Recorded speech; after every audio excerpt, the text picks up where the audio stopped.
La lectura del Evangelio de hoy se enmarca también, como estos días pasados, en el ambiente del cenáculo.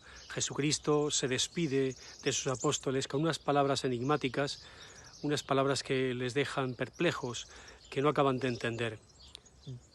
Dentro de poco ya no me veréis, dentro de poco me volveréis a ver, porque me voy al Padre. Y continuará diciendo, el mundo estará alegre y vosotros estaréis tristes, pero vuestra tristeza se convertirá en alegría.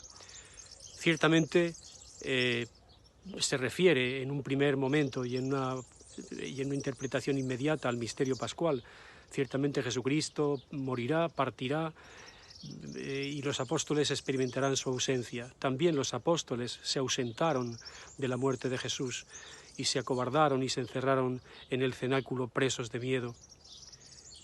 Ciertamente volverá otra vez el Señor a manifestarse en ese mismo cenáculo lleno de vida, resucitado, y lo verán ascender al cielo diciendo voy al Padre mío y Padre vuestro, y les enviará por todo el mundo a anunciar el reino y a hacer que la Iglesia sea signo presente de ese reino.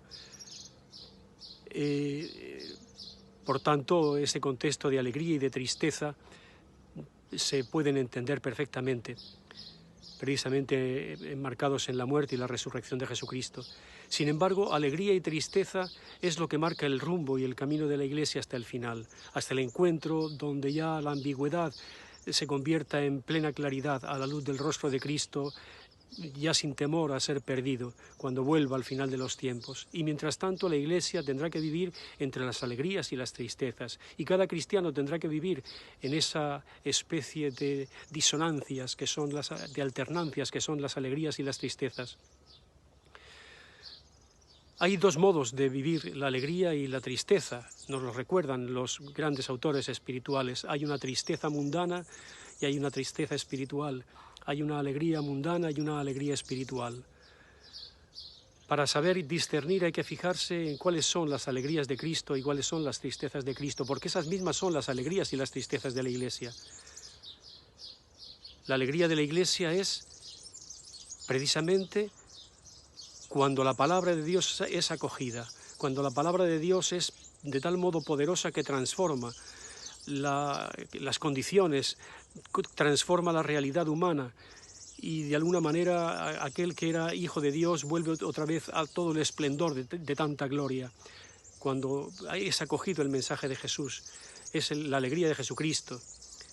Alegraos más bien, dirá Jesucristo cuando vuelven de la misión los apóstoles, no porque se os han sometido los demonios, sino porque vuestros nombres están escritos en el cielo. Y cuando ve que el Evangelio es acogido por los pobres y los pequeños y los sencillos, le da gracias a su Padre. Esa es la gran alegría también de la Iglesia, el ver que la palabra se hace fecunda. Pero hay otras tristezas. Jesucristo llora en varias ocasiones, según el Evangelio. Las dos más dramáticas de alguna manera son justo previo antes de la pasión, cuando Jesús va a Jerusalén a consumar su Pascua. Llora sobre Jerusalén y dice, cuántas veces he querido agruparte en torno a mí como la gallina, como la clueca arropa sus polluelos y no habéis querido. Jesucristo llora porque el reino es rechazado, porque su palabra es rechazada, y esa palabra no acogida lleva a la destrucción, a la muerte, a la falta de identidad, lleva a la desesperación porque el mundo se queda sin salidas. La palabra es luz para nuestros pasos. La presencia de Cristo es luz en nuestra existencia. Y llora también cuando visualiza el poder de la muerte, el poder del pecado, la destrucción de la que es capaz el pecado, cuando se acerca a la tumba de Lázaro y las hermanas le dicen que ha muerto hacía ya 4 días y está ya en descomposición y huele el hedor de la muerte.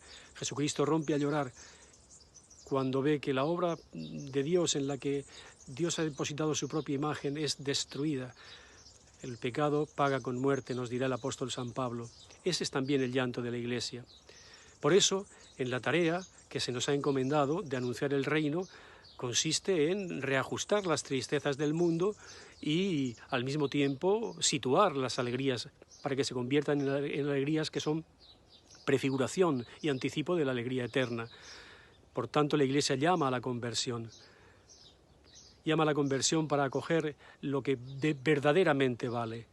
Lo que verdaderamente vale, en última instancia, será el amor a Dios y el amor a nuestros prójimos.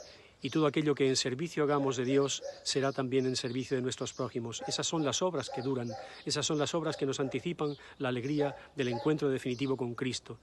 Pidámosle al Señor que nos conceda vivir la alegría según Cristo y vivir la tristeza según Cristo.